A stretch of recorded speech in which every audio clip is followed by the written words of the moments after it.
సంఖ్యాకాండము 7వ అధ్యాయము. 4వ దినమున అర్పణమును తెచ్చినవాడు షెదేయూరు కుమారుడును రూబేనీయులకు ప్రధానుడునైన ఏలీసూరు. అతడు పరిశుద్ధమైన తులపు పరిమాణమును బట్టి 130 తులముల ఎత్తుగల వెండి గిన్నెను, 70 తులముల ఎత్తుగల వెండి ప్రోక్షణ పాత్రను, నైవేద్యముగా ఆ రొంటి నిండా నూనెతో కలిసిన గోధుమ పిండిని, ధూపద్రవ్యముతో నిండియున్న 10 తులముల బంగారు ధూపార్తిని, దహనబలిగా ఒక చిన్న కోడెను, ఒక పొట్టేలును, ఏడాది గొర్రెపిల్లను, పాపపరిహారార్థ బలిగా ఒక మేకపిల్లను, సమాధాన బలిగా 2 కోడెలను, 5 పొట్టేళ్లను, 5 మేకపోతులను, ఏడాదివి 5 గొర్రెపిల్లలను తన అర్పణముగా తెచ్చెను. ఇది షెదేయూరు కుమారుడైన ఏలీసూరు అర్పణము. 5వ దినమున అర్పణమును తెచ్చినవాడు సూరీషదాయి కుమారుడును షిమ్యోనీయులకు ప్రధానుడునైన షెలుమీయేలు. అతడు పరిశుద్ధమైన తులపు పరిమాణమును బట్టి 130 తులముల ఎత్తుగల వెండి గిన్నెను, 70 తులముల ఎత్తుగల వెండి ప్రోక్షణ పాత్రను, నైవేద్యముగా ఆ రొంటి నిండా నూనెతో కలిసిన గోధుమ పిండిని, ధూపద్రవ్యముతో నిండియున్న 10 తులముల బంగారు ధూపార్తిని, దహనబలిగా ఒక చిన్న కోడెను, ఒక పొట్టేలును, ఏడాది గొర్రెపిల్లను, పాపపరిహారార్థ బలిగా ఒక మేకపిల్లను, సమాధాన బలిగా 2 కోడెలను, 5 పొట్టేళ్లను, 5 మేకపోతులను, ఏడాదివి 5 గొర్రెపిల్లలను తన అర్పణముగా తెచ్చెను. ఇది సూరీషదాయి కుమారుడైన షెలుమీయేలు అర్పణము. 6వ దినమున అర్పణమును తెచ్చినవాడు దెయూవేలు కుమారుడును గాదీయులకు ప్రధానుడునైన ఎలీయాసాప.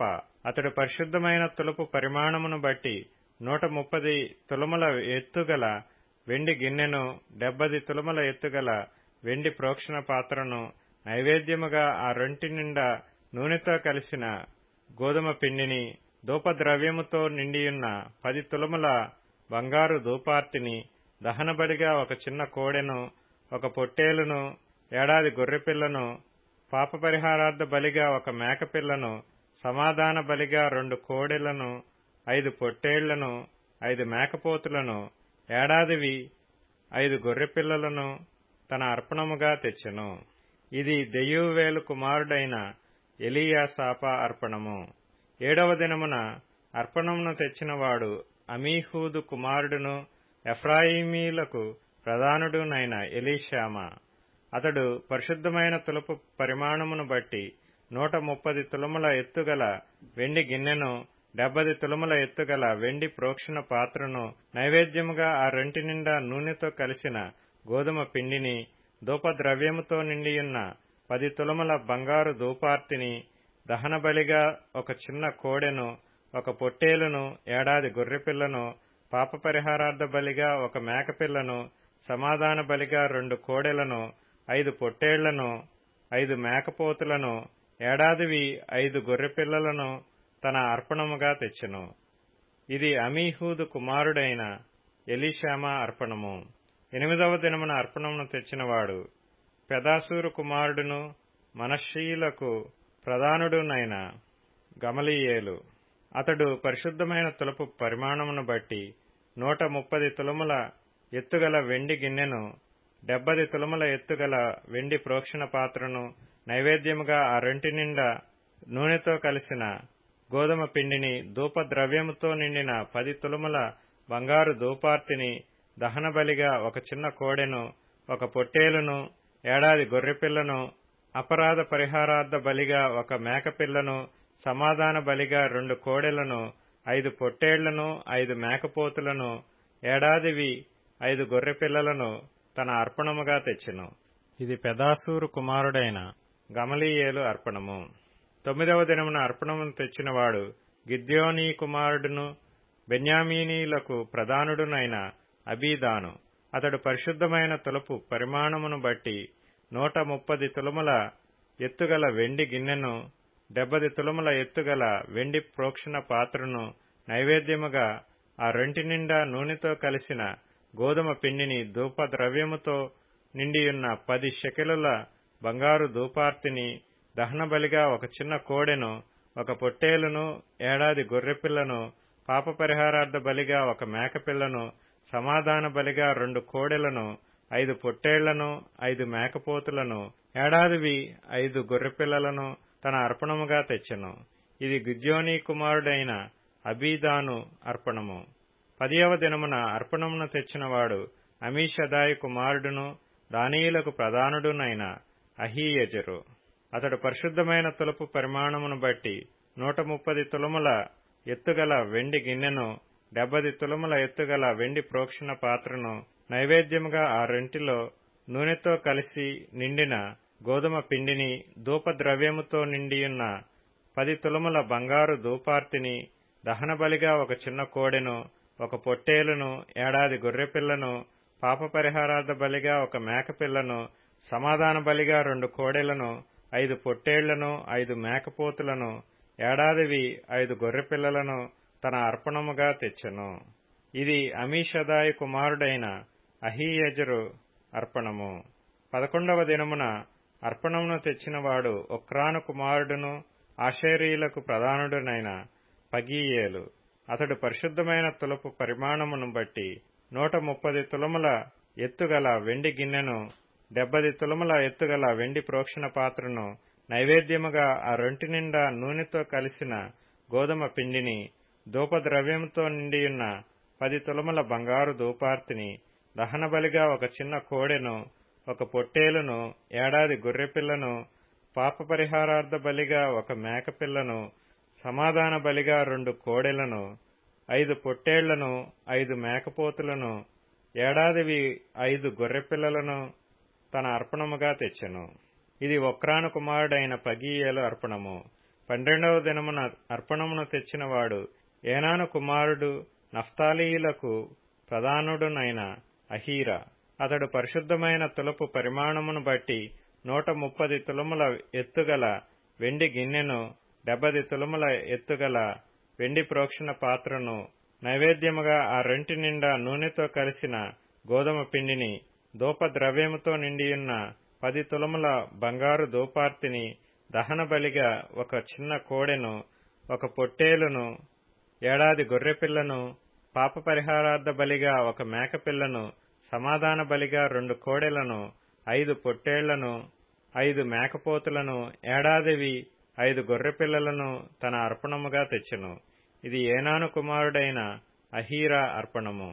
బలిపీఠము అభిషేకింపబడిన దినమున ఇశ్రాయేలీల ప్రధానులు అర్పించిన ప్రతిష్ఠార్పణములు ఇవి: వెండి గిన్నెలు 12, వెండి ప్రోక్షణ పాత్రలు 12, బంగారు ధూపార్తులు 12, ప్రతి వెండి గిన్నె 130 తులములది, ప్రతి ప్రోక్షణ పాత్ర 70 తులములది. ఆ ఉపకరణముల వెండి అంతయు పరిశుద్ధమైన తులపు పరిమాణమును బట్టి 2400 తులములది. ధూపద్రవ్యముతో నిండిన బంగారు ధూపార్తులు 12, వాటిలో ఒకటి పరిశుద్ధమైన తులపు పరిమాణమును బట్టి 10 తులములది. ఆ ధూపార్తుల బంగారమంతయు 120 తులములది. దహనబలి పశువులన్నీయు 12 కోడెలు, పొట్టేళ్లు 12, ఏడాదివైన గొర్రెపిల్లలు 12, వాటి నైవేద్యములను, పాపపరిహారార్థమైన మేకపిల్లలు 12, సమాధాన బలి పశువులన్నీయు 24 కోడెలు, పొట్టేళ్లు 60, మేకపోతులు 60, ఏడాదివైన గొర్రెపిల్లలు 60. కీర్తనల గ్రంథం 33వ కీర్తన. వారి ప్రాణమును మరణము నుండి తప్పించుటకును, కరువులో వారిని సజీవులుగా కాపాడుటకును యెహోవా దృష్టి ఆయన యందు భయభక్తులు గల వారి మీదను, ఆయన కృప కొరకు కనిపెట్టు వారి మీదను నిలుచుచున్నది. మనము యెహోవా పరిశుద్ధ నామమునందు నమ్మికయుంచియున్నాము. ఆయనను బట్టి మన హృదయము సంతోషించుచున్నది. మన ప్రాణము యెహోవా కొరకు కనిపెట్టుకొనుచున్నది. ఆయనే మనకు సహాయమును మనకు కేడెమునయ్యున్నాడు. యెహోవా, మేము నీ కొరకు కనిపెట్టుచున్నాము. నీ కృప మా మీద నుండునుగాక.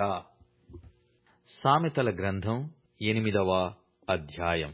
మానవులారా, మీకే నేను ప్రకటించుచున్నాను, నరులగు మీకే నా కంఠస్వరము వినిపించుచున్నాను. జ్ఞానము లేని వారలారా, జ్ఞానము ఎట్టిదైనది తెలిసికొనుడి. బుద్ధిహీనులారా, బుద్ధి ఎట్టిదైనది యోచించి చూడుడి. మార్కు సువార్త 12వ అధ్యాయం. ఆయన ఉపమాన రీతిగా వారికి బోధింపనారంభించెను.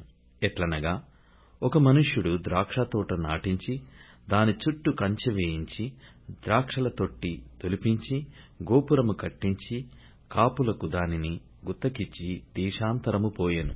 పంటకాలమందు ఆ కాపుల నుండి ద్రాక్షతోట పండ్లలో తన భాగము తీసుకుని వచ్చుటకు కాపుల యొద్దకు అతడు ఒక దాసుని పంపగా వారు వాని పట్టుకొని కొట్టి వట్టి చేతులతో పంపివేసిరి.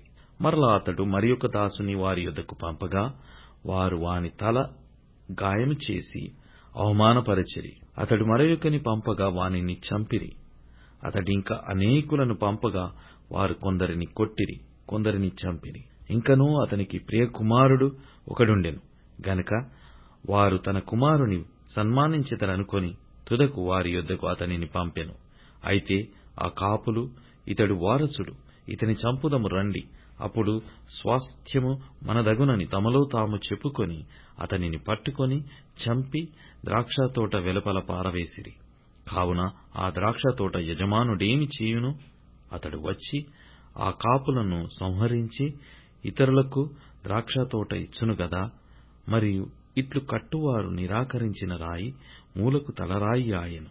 ఇది ప్రభువు వలనే కలిగెను. ఇది మన కన్నులకు ఆశ్చర్యము అను లేఖనము మీరు చదవలేదా అని అడగగా తమ్మును గూర్చి ఆ ఉపమానము చెప్పెనని వారు గ్రహించి ఆయనను పట్టుకొనుటకు సమయము చూచుచుండిరి గాని జనసమూహమునకు భయపడి ఆయనను విడిచిపోయిరి. వారు మాటలలో ఆయనను చిక్కుపరచవలెనని పరిసయ్యులను హెరోదీయులను కొందరిని ఆయన యొద్దకు పంపిరి.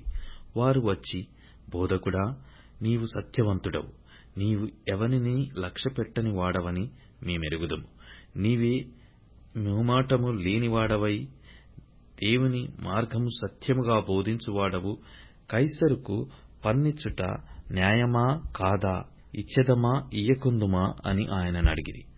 ఆయన వారి వేషధారణను ఎరిగి, మీరు నన్ను ఎందుకు శోధించుచున్నారు? ఒక దేనారము నా యొద్దకు తెచ్చి చూపుడని వారితో చెప్పెను. వారు తెచ్చిరి. ఆయన ఈ రూపమును పై వ్రాతయు ఎవరివని వారినడగగా వారు కైసరవి అనిరి. అందుకు యేసు, కైసరువి కైసరునకును, దేవునివి దేవునికిని చెల్లించుడని వారితో చెప్పగా వారాయనను గూర్చి బహుగా ఆశ్చర్యపడిరి. పునరుత్థానము లేదని చెప్పెడి సద్దూకయ్యులు ఆయన యొద్దకు వచ్చి, బోధకుడా, తన భార్య బ్రతికియుండగా ఒకడు పిల్లలు లేక చనిపోయిన ఎడల వాని సహోదరుడు వాని భార్యను పెండ్లి చేసుకుని తన సహోదరునికి సంతానము కలుగజేయవలెనని మోషే మాకు వ్రాసి ఇచ్చెను. 7 సహోదరులుండిరి. మొదటివారు ఒక స్త్రీని పెళ్లి చేసుకుని సంతానము లేక చనిపోయెను గనక రెండవవాడు ఆమెను పెళ్లి చేసుకొనెను. వాడును సంతానము లేక చనిపోయెను. అటువలనే మూడవవాడును చనిపోయెను. ఇట్లు 7 సంతానము లేకయే చనిపోయిరి. అందరి వెనుక ఆ స్త్రీయు చనిపోయెను. పునరుత్థానమందు వారిలో ఎవనికి ఆమె భార్యగా ఉండును? ఆమె ఆ 7 భార్య ఆయను గదా అని అడిగిరి. అందుకు యేసు, మీరు లేఖనములను గాని దేవుని శక్తిని గాని ఎరగకపోవుట వలననే పొరబడుచున్నారు. వారు మృతులలో నుండి లేచినప్పుడు పెండ్లి చేసుకొనరు, పెండ్లికియ్యబడరు గాని పరలోకమందున్న దూతల వలె నుందురు. వారు లేచెదరని మృతులను గూర్చిన సంగతి మోషే గ్రంథమందలి పొదను గురించిన భాగములో మీరు చదవలేదా? ఆ భాగములో దేవుడు, నేను అబ్రహాము దేవుడను, ఇస్సాకు దేవుడను, యాకోబు దేవుడనని అతనితో చెప్పెను. ఆయన సజీవుల దేవుడు గాని మృతుల దేవుడు కాడు. కావున మీరు బహుగా పొరబడుచున్నారని వారితో చెప్పెను.